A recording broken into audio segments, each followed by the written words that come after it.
जब हम स्वास्थ्य की बात करते हैं और अगर कोई कहता है कि आपको कोई बीमारी नहीं है, तो इसका मतलब ये नहीं है आप स्वस्थ हैं। जब आप सुबह उठते हैं तो क्या आप जीवंत और ऊर्जावान महसूस करते हैं या नहीं? हेल्थ शब्द होल यानी संपूर्ण से बना है। आपके शरीर, मन और ऊर्जा में संपूर्णता होनी चाहिए। जब ये सभी चीजें आपके अस्तित्व की बुनियादी प्रकृति के तालमेल में होती हैं, तब सुबह उठने पर आपको लगता है आप बस अभी पैदा हुए हैं। अगर ऐसा होता है तो इसका मतलब है आप स्वस्थ हैं। एक सरल चीज जो आप सभी लड़कियां कर सकती हैं वो है बस सिर को मेहनत करनी पड़ती है वो हिस्सा बनाने के लिए जो नष्ट हो गया है, और उसके बाद ही वो पचा सकता है। आमतौर पर खाने के 1 से 1.5 घंटे तक ये शरीर की ऊर्जा को कम कर देता है। उसके बाद धीरे धीरे भरपाई होती है। क्या आपने देखा है? फिर भी आप वे सभी एंजाइम नहीं बना सकते जो पकाने में नष्ट हो गए हैं। सिर्फ कुछ हद तक हम बना सकते हैं। अगर आपकी पाचन प्रक्रिया बहुत मजबूत और अच्छी है तो आप 40 से 50% फिर से बना सकते हैं उसका जो नष्ट हो गया है। अगर ये पाचन थोड़ा कमजोर है तो यह संख्या काफी कम है।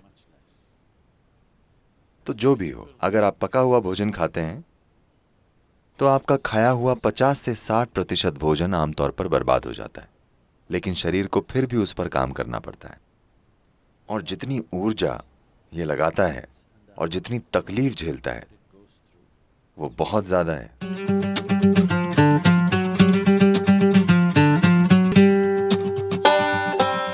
कई लोगों के लिए भोजन के कई मायने हैं, लेकिन मुख्य रूप से शरीर के लिए ईंधन है। अगर आप सही किस्म का ईंधन डालेंगे तो ये एक निश्चित तरीके से काम करता रहेगा। अगर आप गलत किस्म का ईंधन डालेंगे तो किसी तरह से काम चलाएगा। मैं ये नहीं कह रहा हूं कि इस तरह से खाएं या उस तरह से खाएं, बस प्रयोग करके देखें। ठीक है, बस प्रयोग करके देखें। आज रात अब आप जब जाएं तो पका हुआ भोजन खाने की जगह फल खाकर देखिए। कल सुबह आपको अलार्म की जरूरत नहीं पड़ेगी। आप अलार्म से पहले उठ जाएंगे और आप देखेंगे कि आपकी आंखें भी इस तरह बंद नहीं होंगी। आप उठते ही एकदम सतर्क होंगे। लोग ये नहीं जानते कि अपने शरीर में बिल्कुल आराम से होने का क्या मतलब है। दुर्भाग्य से 95% लोग ये नहीं जानते, क्योंकि आप गलत तरीके का ईंधन डालते हैं। आप इस शरीर को हवा की तरह रख सकते हैं। आसानी से ये आपसे आगे रहेगा। आपको इसे खींच कर नहीं ले जाना पड़ेगा। इसे आपसे आगे चलना चाहिए। आप बस सही तरह का ईंधन डालकर ये कर सकते हैं।